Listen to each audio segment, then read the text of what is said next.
Boa noite, pessoal. Boa noite a todos. Bem-vindo à nossa live. A live do IEP de hoje é sobre o uso consciente do ar-condicionado. Bom, me chamo Silvio Parreiras, sou engenheiro mecânico e trabalho na SP1 Engenharia. E vou me apresentar já daqui a pouquinho. Em primeiro lugar, queria fazer um agradecimento ao pessoal do IEP, né? Da Santa Casa de São José dos Campos, na pessoa da engenheira Larissa, da parte de manutenção da Santa Casa, da engenheira Larissa também na parte ambiental, engenharia ambiental da Santa Casa, por esse espaço, né? Por promover esse debate aí tão importante, né? Sobre o uso consciente do ar-condicionado. Um assunto que gera muitas dúvidas. A gente sabe que ar-condicionado é um item de discórdia aí nos escritórios, nos consultórios, né? Às vezes causando até briga.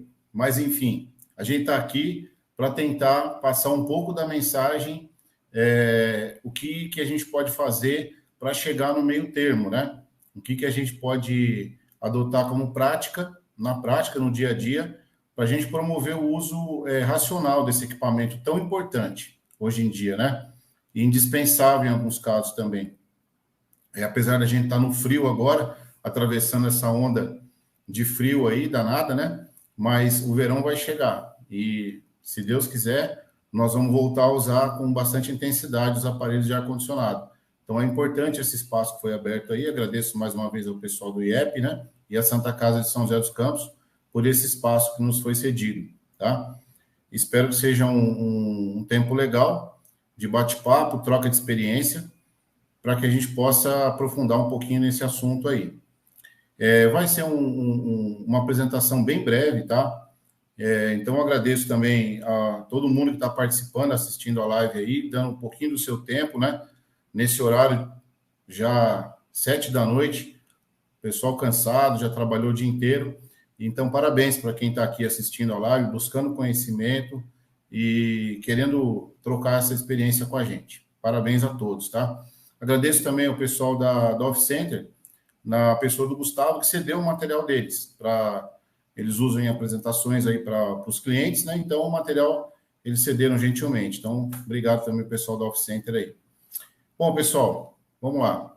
Vou compartilhar minha tela aqui para a gente começar a nossa apresentação. Então, vamos lá. Vocês podem estar colocando aí nos comentários, pessoal, no chat, se o som está chegando legal, a imagem está boa também, está dando para ver os slides, tá? E a gente vai fazer a apresentação, tem um período breve aí, e a gente vai deixar aí mais ou menos uns 15 minutos no finalzinho para dúvidas, perguntas ou comentários que o pessoal queira ir fazendo, já pode ir colocando aí no chat, que no final a gente vai dar um tempinho para fazer esse bate-papo, ok? Então, vamos lá, pessoal. Vamos falar sobre o uso do ar-condicionado, da forma consciente. Bom, como eu falei anteriormente, eu me chamo Silvio Parreira, sou engenheiro mecânico e sou diretor da SP1 Engenharia e Projetos de Ar-Condicionado. Bom, o que a SP1 faz? Nós fazemos projetos de sistemas de climatização, ar-condicionado, ventilação, exaustão e engenharias na área de sistemas de ar-condicionado e exaustão. Então, desde a parte de concepção do projeto até o acompanhamento técnico da obra, gerenciamento de instalações, manutenções e consultoria também na parte de PMOC. Para quem não sabe, pessoal, só um breve comentário, PMOC é o Plano de Manutenção, Operação e Controle, que é uma legislação federal, né, do Brasil, é uma legislação brasileira, uma lei federal, que obriga todos os estabelecimentos públicos e privados, né, a possuírem um plano de manutenção para os equipamentos de ar-condicionado, para o sistema de ar-condicionado, sempre acompanhado de um responsável técnico, tá? Então, esse é o PMOC. Nós trabalhamos também nessa área. Eu trabalho na área de sistemas de ar-condicionado há mais de 25 anos.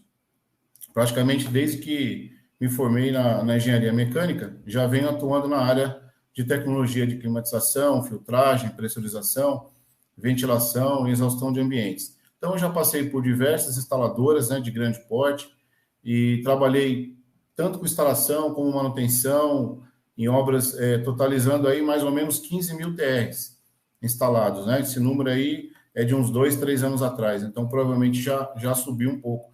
Para quem não sabe o que é TR, TR é tonelada de refrigeração. É uma unidade para medir frio, né? Energia fria. E ela corresponde, cada TR corresponde a 12 mil BTUs.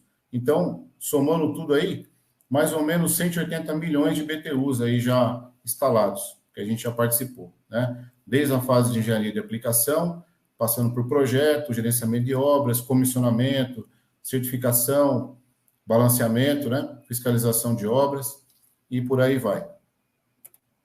Aqui, pessoal, sempre gosto de mostrar umas duas obras aí que a gente participou, de expressão, né? Obra de grande porte. Essa foi do aeroporto de Guarulhos, né? Em 2013, 2014, uma obra de ampliação do aeroporto, foi o Terminal Internacional, onde nós tivemos lá 300 colaboradores nessa obra, né? Eu estava, na época, prestando serviço para a empresa Hit Cooley, que é uma instaladora aí de grande porte aí no cenário nacional. A capacidade era de 4.500 TR, né? E o sistema lá utilizado era água gelada, onde tinham 54 condicionadores de ar fan coil centrais, 432 fan coletes, mais ou menos 100 toneladas de dutos, tá? Uma outra obra também que eu gosto sempre de citar é a obra do Mané Garrincha, em Brasília, onde eu participei lá na parte de construção do estádio, né? Na obra, no Consórcio Brasília 2014, da qual o Andrade Gutierrez era a empresa que fazia parte. Então, foi uma obra para 2.500 TR também, e lá não foi água gelada, foi sistema VRF, onde foi 82 sistemas instalados, 610 evaporadoras e mais ou menos também 100 toneladas de chapa, né? Tá a fotinho minha aí, com o capacete, né, provando que eu estava na obra. Ok, pessoal? Bom, vamos em frente então, vamos iniciar nosso conteúdo aqui. Eu vou falar um pouquinho para vocês sobre o princípio básico de funcionamento do ar-condicionado, tá? Então, o sistema de ar-condicionado, ele foi inventado há mais de 100 anos já, né? O princípio do ar-condicionado. E desde então, isso não mudou, né? Entram tecnologias, a parte eletrônica evoluiu bastante, de comunicação, via rede, sistema de comando, mas o princípio termodinâmico do ar-condicionado, há mais de 100 anos, é o mesmo, né? Muda-se fluidos refrigerantes, tem evoluções, mas o princípio é o mesmo, tá? Então, como que funciona o sistema de ar-condicionado? Basicamente, pessoal, ele funciona assim, tudo começa aqui no compressor, tá? Então, o compressor é onde ele movimenta o fluido refrigerante, né? Essa parte vermelha, essa tubulação vermelha aqui é chamada tubulação de descarga, tá? Então, o compressor, ele comprime o gás. Aqui a gente tem vapor saturado, alta pressão e alta temperatura. E esse gás, a alta pressão, a alta temperatura, esse vapor, vai para o condensador, tá? Que é esse equipamento aqui embaixo. Condensador. O condensador, o que ele faz? Ele resfria esse gás, o próprio nome já diz, né? Ele condensa esse gás, onde ele volta a virar líquido. Então, na saída do condensador, a gente já tem líquido, alta pressão e alta temperatura. Tem um componente aqui que nem todos os equipamentos possuem, tá? Que é o filtro secador. Então, por exemplo, splits, né, equipamentos menores, só algumas capacidades acima, por exemplo, de 48 mil, 60 mil BTUs, é instalado o filtro secador, geralmente só nessas capacidades, tá? Bom, saindo aqui do condensador, virou líquido a alta pressão, passou na válvula de expansão, que é um elemento muito importante também, que aqui ocorre o seguinte, na válvula de expansão, o líquido, ele passa nesse orifício, né? E ao sair aqui, ele abaixa abruptamente, é reduzida a pressão e a temperatura dele na saída da válvula, onde ele é resfriado na temperatura de evaporação, né? No caso, no split, ele vai trabalhar aqui na temperatura de 4, 5 graus, dependendo, tá? Das condições. Então, ele entra no evaporador. O líquido, no caso aqui, ele está se transformando em vapor novamente, né? Então, ele vem líquido, passa na válvula de expansão, passa no evaporador e volta de novo na forma de vapor. Só que aí abaixa a pressão e baixa a temperatura, tá? Aonde ele entra no compressor novamente, recomeçando de novo o ciclo de refrigeração, ok? Então, basicamente, o princípio de funcionamento é esse, do ar-condicionado, há mais de 100 anos. Aqui a gente tem uma figura que mostra os elementos aqui no split, né? Fazendo uma relação com o split, que é um equipamento que a gente mais conhece, mais comumente instalado, né? Então, aqui a gente tem a evaporadora, que é esse aparelho que fica na sala, né? E a condensadora, que é o equipamento que fica fora do ambiente. Esse equipamento, a condensadora, ele expulsa o calor, né? Que é retirado do ambiente. Então, por exemplo, esse equipamento, nessa figura aqui, o ar está saindo a 14 graus, né? Então, ele é insuflado a 14 graus. No ambiente aqui, ele vai capturar a carga térmica, né? Então, aqui tem pessoas, iluminação, computadores, aparelhos elétricos, e todo esse calor é transferido para o ar e, novamente, é captado aqui no retorno, tá? Do aparelho, do split, da evaporadora. Então, ele fica constantemente circulando. Ele entra no retorno, resfria na serpentina e entra frio novamente. E assim por diante, tá? E o que interliga a evaporadora na condensadora são 2 tubos, que é esse circuito de tubulação de cobre aqui, tá? Geralmente cobre, né? Então, é o tubo de linha de líquido e o tubo de sucção. É o tubo de ida e de volta do gás, que leva esse gás para o condensador, aqui onde fica o compressor, né? Que bombeia novamente para o evaporador, fazendo o ciclo, né? Então, nós temos também, deixa eu ver se eu esqueci de alguma coisa, a tubulação de dreno, tá? Aquela aguinha, pessoal, que sai do ar-condicionado, é captada pela tubulação de dreno e levada para um ralo, para um ponto de escoamento. E por que forma essa aguinha, né? Essa água do dreno? Porque quando o ar passa pela serpentina, o ar ele é uma mistura de ar seco e vapor de água, né? Quando esse vapor de água entra em contato com a serpentina resfriada, essa água condensa. Condensa, cai na bandeja aqui do split e é captado pela tubulação de dreno. Tá ok, pessoal? Se vocês tiverem alguma dúvida ou queiram perguntar alguma coisa referente ao sistema, podem ir mandando aí as dúvidas, os comentários, as perguntas aí no chat. Tá ok? Se eu estiver indo muito rápido aí. Bom, agora vamos para algumas dicas práticas com relação ao uso do ar-condicionado. Então, é importante, pessoal, sempre que vai utilizar o ar-condicionado, ligar o equipamento ao menos 30 minutos antes do uso da sala, tá? Não é, geralmente, o pessoal chega na sala e já quer ligar e já quer colocar no 17 graus. Alguns chegam até 16, né? E já não, vamos gelar, vamos colocar para gelar. Então, esse é um costume errado. Por quê?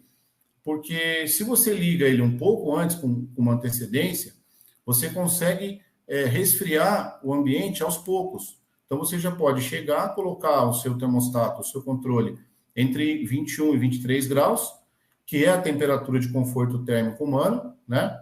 E você já vai gradativamente resfriando o ambiente e deixa nessa temperatura, tá? Às vezes, você tem algumas salas, por exemplo, que precisa trabalhar com a temperatura mais baixa, tá? Mas aí, no caso, são CPDs ou locais que tem um equipamento que gera muita carga térmica. Quando não ocorre isso, quando é para conforto humano, então, geralmente, a temperatura é entre 21 e 23 graus. Dentro dessa temperatura, o ambiente vai estar confortável. Até 24, em alguns casos, até 25 graus. Porque, por exemplo, se o ambiente tiver 35 graus, se a gente tem um verão, 35 graus lá fora, e você tem 25 graus no ambiente, você tem um diferencial de temperatura de 10 graus, que é muita coisa. Dá para ter uma sensação de conforto. Então, essa impressão de que tem que colocar o ar-condicionado a 17, a 18 graus, ela não é verdadeira. Por quê? O equipamento ele é calculado, ele é dimensionado para resfriar aquela área em metros quadrados, aquele número de pessoas. Alguém fez um projeto, alguém fez um cálculo. E não adianta colocar o aparelho abaixo dessa temperatura de 21, que ele não vai resfriar mais do que ele foi programado, tá? Então, é uma impressão errada que muitas pessoas têm, né? Esse costume. Uma outra coisa muito importante, pessoal, manter janelas e portas fechadas, tá? Quando se está utilizando o ar-condicionado.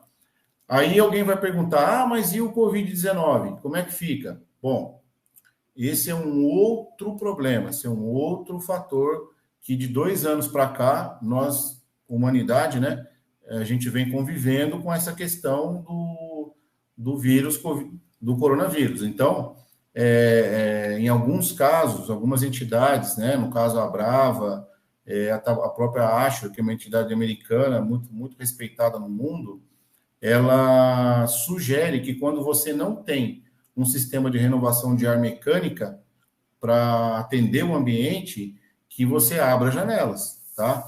Em detrimento da energia do ar-condicionado. O ar-condicionado vai gastar mais energia, vai trabalhar forçado.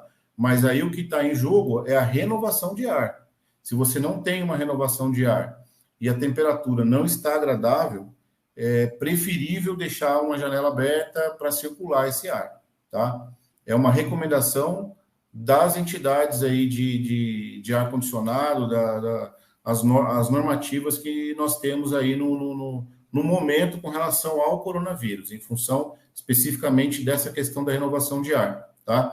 Que, na minha opinião, é uma coisa que veio para ficar, né? Não, isso não vai ter volta. Aí é um assunto, a renovação de ar é um assunto para um outro tema, tá, pessoal? Que é muito vasto, mas, enfim, a regra básica para o ar-condicionado é janela fechada, mas desde que você tenha um sistema de renovação de ar mecânico. Se não, é preferível deixar uma ou duas janelas abertas para o ar circular, tá? Uma outra coisa muito importante é a questão de estar atento a barulhos, né? Ou ruídos diferentes. Aí, no caso, acionar a manutenção. Então, às vezes, tem aquele barulhinho meio estranho no equipamento ou qualquer outro defeito, já aciona a manutenção para verificar o que está acontecendo, tá?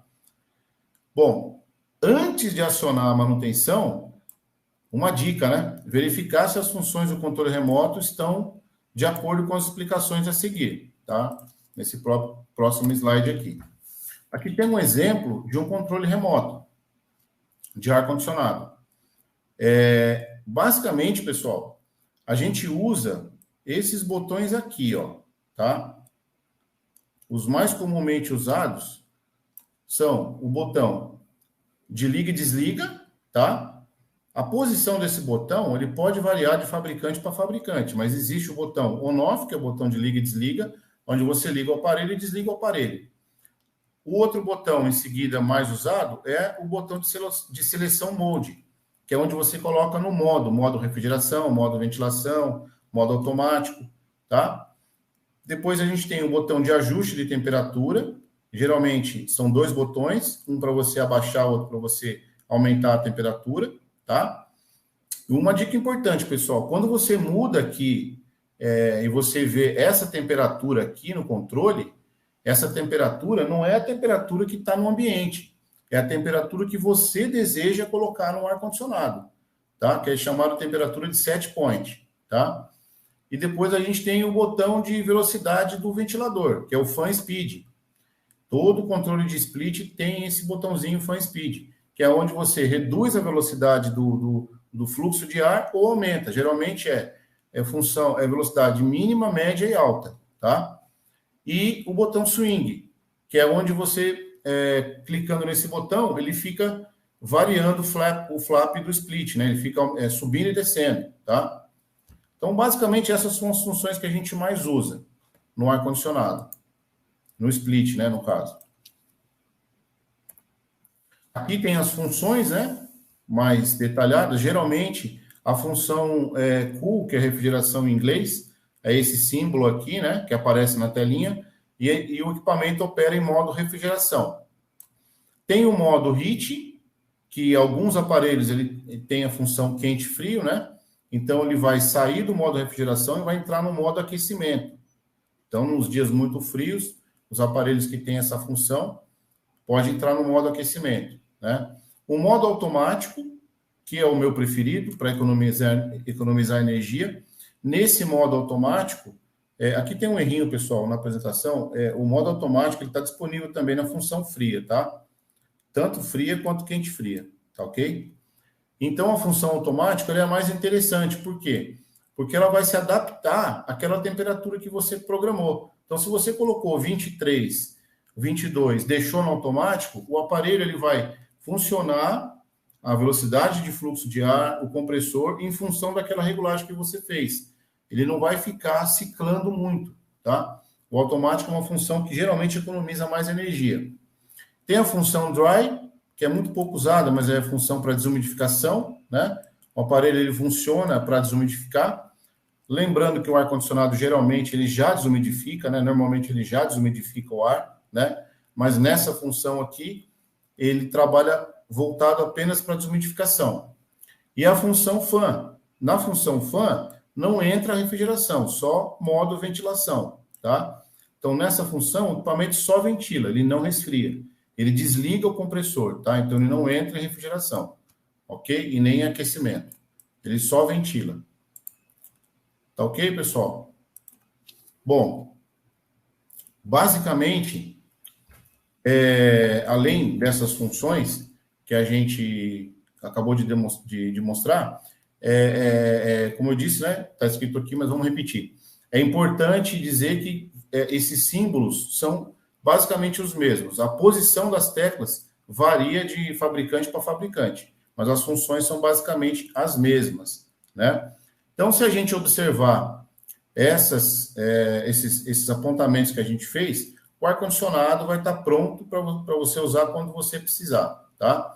E não vai ser mais motivo de reclamação e estresse aí no seu dia a dia. Porém, pessoal, é uma coisa que eu gostaria de fazer aqui, um parênteses, né? Pela norma de ar-condicionado, que a gente faz o cálculo da carga térmica, né? O projeto da climatização, é sabido que o ar-condicionado, na temperatura, essa temperatura de 21, 23 ou até 25 graus, que é aceita pela norma, ela agrada a 85% das pessoas, tá? 15% sempre não vão estar satisfeitos. Então, vai ser sempre alguém que vai colocar uma blusa com 25 graus ou alguém que vai...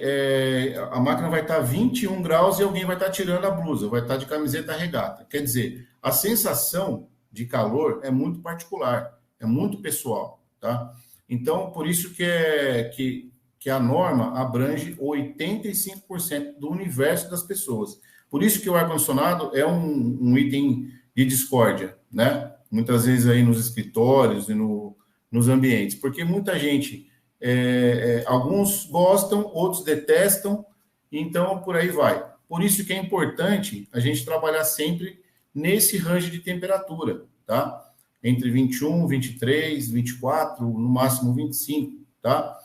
Até no verão pode trabalhar com 25, porque vai estar confortável, pessoal, entendeu? É uma forma também de você se adaptar, né? Uma pessoa se adaptando ao outro, a gente vive numa comunidade, numa coletividade. Então, todo mundo precisa colaborar, né? Então, pessoal, eu separei algumas fotos aqui para mostrar para vocês rapidamente. Por quê? Por exemplo, olha aqui, ó. Efeitos do mau uso do ar-condicionado. Então, isso aqui acontece, tá certo que tem algumas fotos aqui um pouco exageradas, né? Essa aqui, por exemplo, acho que nevou em cima do aparelho, mas tudo bem. Talvez não seja a foto mais representativa. Mas essa daqui, sim, ó. Isso aqui é comum de a gente ver por aí, tá? Por que forma gelo no aparelho, né? Então, quando você faz aquela programação de 18 graus e 17 ou 16, que alguns aparelhos chegam, e você larga o controle naquela temperatura e não tem a carga térmica, não tem descanso, né? O compressor não para, ele vai funcionar até formar esse gelo, tá? Isso aqui é prejudicial ao equipamento, né? Você tampa a passagem de ar. Então, isso aqui geralmente tem duas causas, né? Ou algumas causas também técnicas, como carga de gás, pode ser também carga de gás inadequada que causa esse tipo de problema de congelamento. Mas também o excesso de frio, né? na programação do aparelho, temperatura muito baixa ou filtro sujo. Se o filtro também estiver sujo, vai obstruir a passagem do ar e vai abaixar a vazão de ar do aparelho, causando congelamento também, tá? Que é uma outra causa também para congelamento. Deixa eu ver aqui, pessoal, que eu separei aqui para vocês umas fotos aqui. Tem mais uma aqui que eu queria mostrar para vocês. Essa daqui, que é o famoso pinga-pinga. Também é um problema, tá? Que acontece. Porque quando o ar-condicionado está muito frio e a programação dele também está com a baixa temperatura constante, às vezes não forma gelo. Você não vê o gelo para o lado de fora, mas tem gelo para o lado de dentro, né? E esse gelo derretendo acaba pingando, né? Ou também pode ser dreno entupido. Pode ser o dreno entupido, a água não está escoando e pode pingar. Mas geralmente esse tipo de pinga-pinga aqui, que a gente está vendo na foto, geralmente é congelamento, tá? Quando é dreno, escorre pela parede, você já vai ver, geralmente, que o dreno está entupido, tá? Ok, pessoal? Deixa eu ver se tem mais uma. Só um minutinho, porque tem... Eu não estou vendo aqui a apresentação ao vivo, então... Bom, vamos lá. Aqui, algumas causas e efeitos, né? Um breve aí, causa e soluções dos possíveis problemas. Ar-condicionado não resfria. Bom, verifica se o modo do controle remoto não está em ventilação. Isso são dicas assim que a gente são dicas besta, né? Coisa boba, mas às vezes a gente não presta atenção, né? Então o controle está na ventilação, ele não vai esfriar, não vai refrigerar. Então antes de chamar a manutenção, dá uma olhada se o controle não está no modo fan, no modo ventilação, tá? Bom, ar-condicionado está ligado, está resfriando, mas não está dando conta, o ambiente está quente. Então, verifica se as janelas estão fechadas, tá? Se tiver muita janela aberta, não vai dar conta, né? Bom, o controle não funciona. Outra dica besta, né? Verifica se as pilhas estão corretas, ou se tem pilha no controle, né? Muitas vezes, a gente cansa de ver o pessoal, o controle não funciona, está sem pilha, ou a pilha já gastou. Então, não vai funcionar, né? Bom, o ar está muito gelado. Isso são comentários que a gente sempre vê, né? Se possível, a gente direcionar o flap para outra direção. O flap é aquele direcionador do ar, né? Então, às vezes, ele tem uma função de você colocar ele direcionado mais para baixo ou mais para cima. Se você jogar ele mais para cima, com a curvatura dele para cima, né? Então, ele vai jogar o ar mais para cima, longe das pessoas. E, automaticamente, como o ar frio é mais pesado, ele vai caindo e vai climatizando, tá? Se você direcionar ele diretamente sobre as pessoas, vai causar uma sensação de frio um pouco mais forte, né? Um outro recurso também interessante é diminuir a velocidade do ventilador. Então, recapitulando, né? Na função fan speed, a gente tem mínimo, médio e máximo. Então, se está incomodando, pode colocar na velocidade média ou mínima, que vai ficar um ar mais ameno, né? Não tão forte, tá? Então, pessoal, são algumas dicas aí que a gente tem para que a gente minimize aí os conflitos com o ar-condicionado. Bom, eu separei aqui para vocês de uma outra apresentação, eu queria mostrar para vocês aqui, os tipos, né, a diferença dos tipos de sistemas de ar-condicionado, só para a gente ter um breve conhecimento para quem não conhece, tá? Então, vamos lá. O mais famoso é o split. O split é um sistema unitário, né? Então, ele é muito usado para pequenas instalações. Ok. Distância de tubulações, né? Essa tubulação aqui, que interliga a evaporadora na condensadora também, distâncias pequenas. São tubulações limitadas. Não dá para você fazer uma tubulação com mais de 15, 20 metros, tá? Que vai dar problema. Então, usando o sistema 1 para 1, que é unitário, você vai ter um maior número de condensadoras. Então, se você tem, por exemplo, um escritório com 20 ambientes, você vai ter 20 condensadoras utilizando o split, tá? Geralmente, o nível de ruído é maior, porque você tem mais condensadoras, né? Fazendo ruído, então você vai ter mais ruído, né? E um consumo de energia um pouco maior. Pessoal, tem o VRF, né? A gente falou de VRF na obra do Mané Garrincha. O que é o VRF, né? Então, só para a gente, não sei se vocês já ouviram falar, mas o VRF, em inglês, quer dizer volume de refrigerante variável, tá? Fluxo de refrigerante variável, né? Então, o VRF, ele foi lançado no Japão em 1982. Então, já faz, no caso aí, quase 40 anos que já existe o sistema VRF, né? E o que é o sistema VRF? Então, ele possui condensadoras maiores, tá? Essas condensadoras podem conectar até 64 unidades internas por sistema. Então, é um sistema de grande porte, né? Que concorre com o sistema de água gelada. Temos também o multi-split ou o mini VRF, né? Que é um sistema intermediário entre o split unitário e o VRF. Então, por exemplo, no caso do multi-split, eu tenho uma condensadora que pode alimentar 5 evaporadoras, 5 unidades internas, tá? E eu tenho também a mini VRF, que pode alimentar até 19 unidades internas, a mini VRF, né? Muito usado em obras aí residenciais ou comerciais, tá? Esses dois tipos de sistemas permitem maiores distâncias de tubulações. Então, no projeto, a gente consegue distâncias maiores entre as condensadoras e as evaporadoras, tá, pessoal? Que é muito interessante. Que em alguns casos, a condensadora fica no topo do prédio. Então, para chegar lá no andar de baixo, a distância é muito alta. Então, você obrigatoriamente precisa usar o sistema multi-split ou VRF, tá? Então, no caso, uma outra vantagem também interessante é a menor quantidade de circuitos elétricos, né? Que você tem menos condensadoras para alimentar. Como você tem menos condensadoras, você tem um menor nível de ruído. Você não tem tanta máquina somando ruído junto, tanta condensadora. Porque você tem menos condensadoras na instalação, tá? Uma outra coisa interessante é a interface com o sistema de automação, pessoal. Isso é muito utilizado hoje, né? O sistema, principalmente o VRF, acesso via Wi-Fi, via celular, via redes, né? Então, é um sistema que conversa muito facilmente com esse tipo de controles, tá? Mais avançados. Bom, o melhor sistema, pessoal, aí eu sempre falo, né? Qual que é o melhor tipo de sistema a ser adotado? O split, ou o multi, ou o VRF? Bom, tudo passa, pessoal, por um projeto de climatização. Muito importante a gente fazer um projeto, tá? Então, muitas vezes, mas eu vou fazer uma casa, vou comprar um split para o meu quarto, ou para a minha sala, ou para os 3 quartos.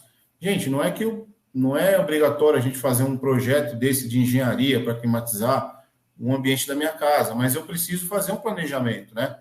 Eu preciso fazer um cálculo de carga térmica adequado, eu preciso saber a questão da insolação, onde o sol vai bater mais forte.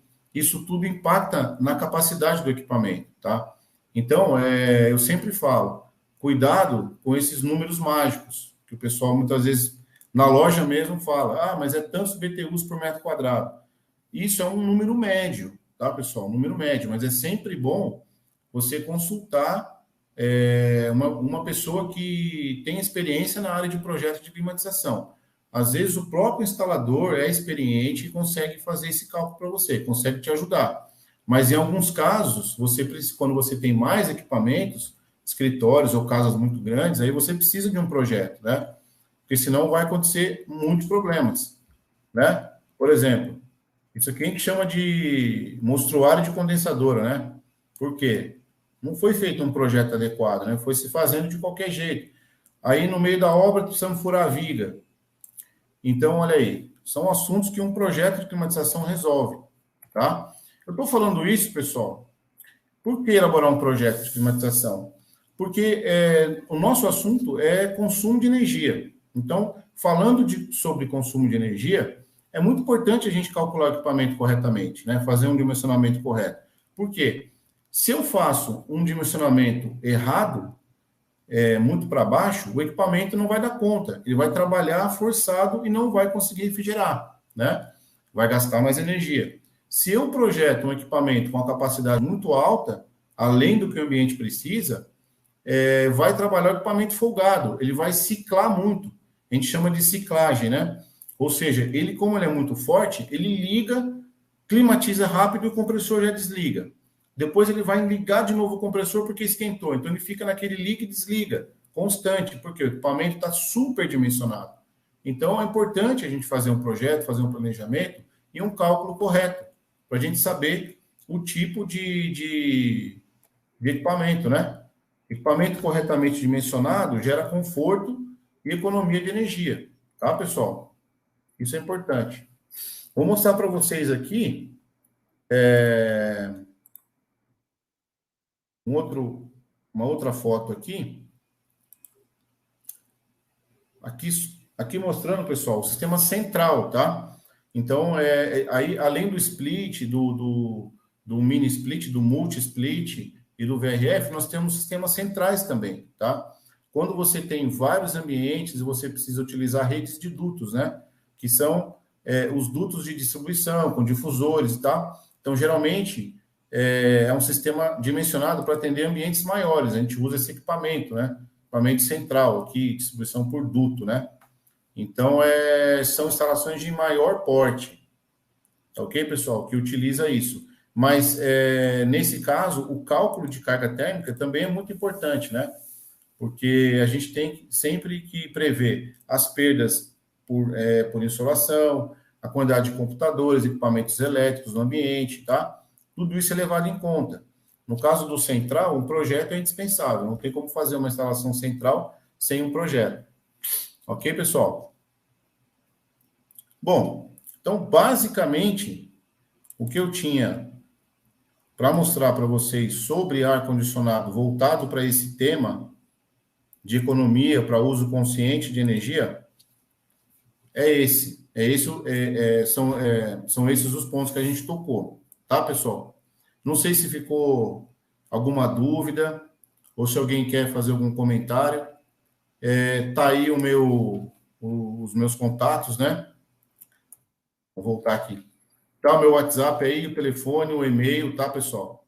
Quem quiser depois também, posteriormente à apresentação, mandar algum e-mail, pode mandar alguma mensagem. Às vezes eu estou no dia a dia aqui, correndo para lá e para cá, eu respondo com mais tempo depois, mas eu sempre respondo todas as dúvidas e as perguntas que chegam aí. Tá ok, pessoal? Bom, não sei se a gente tem alguma dúvida aí que está no chat. Deixa eu colocar de novo aqui. Vou parar de compartilhar a tela. Voltar aqui para o StreamYard. Vamos lá. Podemos dar início aí, então, pessoal. Vamos lá. Gabriel Oliveira. Vamos lá. Boa noite, Silvio. Por que o equipamento split, se eu colocar o equipamento a 16 graus durante um longo período, ele congela? Então, Gabriel, essa pergunta a resposta é aquela que eu falei. Quando o equipamento trabalha constantemente gerando frio, sem o compressor descansar, sem o compressor desligar, ele vai constantemente fazendo aquele ciclo de refrigeração sem parar, não tem a carga térmica para aquilo e vai acabar resfriando muito o gás, né? E aí vai acabar congelando o equipamento. Ok, Gabriel? Basicamente é isso. Larissa, vamos lá. Oi, Larissa. Eu não sei se eu comecei do fim ou do começo. Espera aí, deixa eu ver aqui. Não, acho que eu estou já no... A Larissa é a segunda, né? Tá, vamos lá. Referente aos sistemas, qual seria o mais viável em relação ao consumo de energia elétrica? Água gelada ou expansão direta? Excelente pergunta. Larissa, do ponto de vista do projeto, água gelada, ela é mais viável quando você tem uma instalação muito grande, tá? que tem uma carga térmica e uma quantidade de ambientes muito grande para refrigerar, tá? E por quê? Porque o custo da instalação de água gelada é mais elevado do que da expansão direta, no que a expansão direta, que é o split, né? Ou o VRF, né? Então, a água gelada, por exemplo, um shopping center, né? Umas instalações assim, o aeroporto lá de Guarulhos, por exemplo, 4.500 TR, uma carga térmica muito alta. Então, a instalação se paga, porque o investimento é muito alto, a manutenção, sistema de água gelada também é muito caro. Então, ele se paga em instalações de grande porte, tá? É mais viável, geralmente, água gelada. Beleza, Larissa? O que mais, pessoal? Bom, vamos ver quem que participou aí. Pessoal da SP1, Mike, Marquinho, Anderson. Um abraço, galera da SP1 aí, da equipe. Zé Dilson, Thiago. Bom, bacana. Brandão. Mais alguma dúvida aí, pessoal? Mais algum comentário? Por enquanto? Tudo tranquilo? Deu para captar aí a mensagem? Um pouquinho da mensagem? Espero que sim. Espero que tenha sido produtivo aí para todo mundo, né? Numa outra oportunidade, pessoal do IEP, né? Eu fico à disposição também para a gente falar de renovação de ar ou qualquer outro assunto que vocês acham interessante, né? Porque, gente, o IEP, para quem não conhece, ele tem muitos cursos, né? Voltados aí para a área da saúde, né? O Instituto de Ensino e Pesquisa da Santa Casa, né? Mas é muito bacana. Eu perguntei também, conhecendo lá o espaço, eles têm cursos também que vocês podem se inscrever, pessoas de fora, não só da Santa Casa, né? Então, é muito bacana, é um espaço muito legal, tá? Para cursos, principalmente pessoal da área da saúde, né? Queria aqui de público, né? Esqueci de fazer um agradecimento para o pessoal da saúde, né? Dar os parabéns para vocês, né? Eu tenho pessoas da família que trabalham em hospitais, e eu sei o quão pesado está sendo esse período, né? E tão difícil está sendo esse período para vocês aí que trabalham em hospitais, né? Não só os médicos, os enfermeiros, que estão na linha de frente mesmo com o paciente, mas todo mundo que trabalha no hospital também fica sobrecarregado, né? Pessoal da manutenção, do TI, de compras, tudo virou uma loucura, né? Então, de público aqui, queria fazer um agradecimento a todo mundo que trabalha na área da saúde, né? E dar os parabéns, porque não foi fácil, né? Realmente é um período que a gente, se Deus quiser, a gente vai sair, estamos começando a sair, a vacinação está provando ser eficiente, né? E as pessoas estão se vacinando e a pandemia está cedendo. Mas não podemos baixar a guarda, né, pessoal? Queria aproveitar aqui para dar esse recado. Vamos continuar firmes aí nos procedimentos, né? Que as autoridades colocam para a gente, uso de máscara, álcool gel e por aí vai. Todo mundo já sabe de cor e salteado, né? Tá bom, pessoal? Bom, queria aqui então agradecer a participação de todos e me colocar à disposição. A live vai estar no canal depois do YouTube, né? Do IEP. E quem quiser depois mandar alguma mensagem, algum comentário, alguma dúvida que não ficou claro, eu fico à disposição. Tá ok, pessoal? Então, um grande abraço para vocês, um bom descanso para todo mundo e até a próxima oportunidade. Tchau, tchau.